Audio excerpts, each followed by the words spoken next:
How to use keyframes in DaVinci Resolve.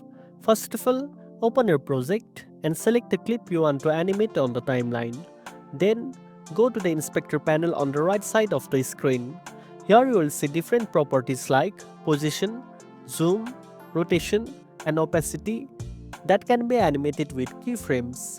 Next, to add a keyframe, click the small diamond icon next to the property you want to animate.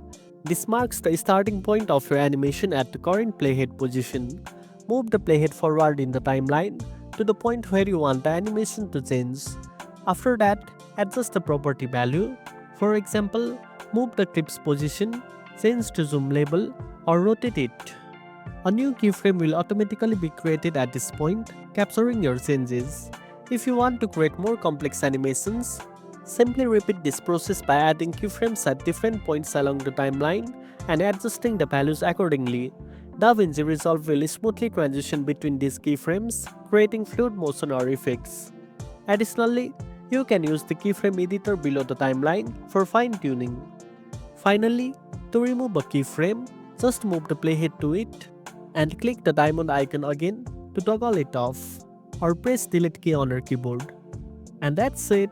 Now you know how to use keyframes in DaVinci Resolve. If you found this video helpful, don't forget to like, share, and subscribe for more tech tips. Thanks for watching, and I'll see you in the next one.